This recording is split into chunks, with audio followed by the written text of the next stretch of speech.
C'est un couple qui est en train de regarder la télé. Et depuis quelques jours, l'homme a des maux de ventre carabinés. Écoute, ça devient insupportable. Cette odeur en plus, ça pique les yeux. Va voir un médecin, bordel.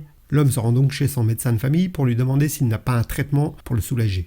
Le médecin lui dit que c'est une sévère gastrite qui pourra se guérir au moyen d'un nouveau traitement disponible uniquement sous forme de suppositoire. Le médecin le prévient aussi que comme c'est un traitement tout nouveau, les suppositoires ont une taille, pas trop adaptée, ils sont un peu gros. Mais il faudra malgré tout en prendre 3 fois par jour. Pour le rassurer, le médecin lui dit qu'il va lui introduire le premier suppositoire pour voir s'il n'y a pas d'effet secondaire et si tout est ok.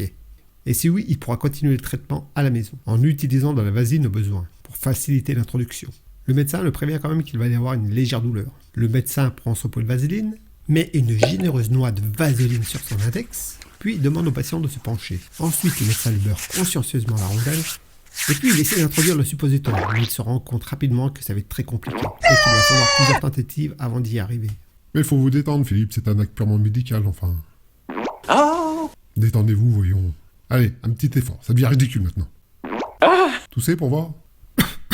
S'ensuit encore quelques tentatives. Puis le gars rentre chez lui. Le moment fatidique arrive. C'est l'heure pour Philippe de prendre son traitement. Il essaie d'abord de s'introduire le suppo tout seul.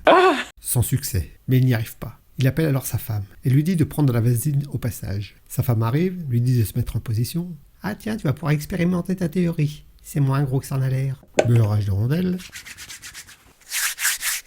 Met une main sur son épaule et introduit le suppo. À ce moment-là, Philippe pousse un hurlement.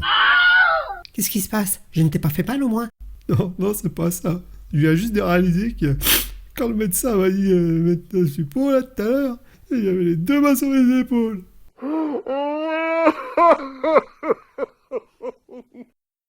Merci d'avoir passé du temps en ma compagnie. N'hésitez pas à liker, laisser un petit commentaire ou vous abonner. Et à bientôt pour de nouvelles aventures.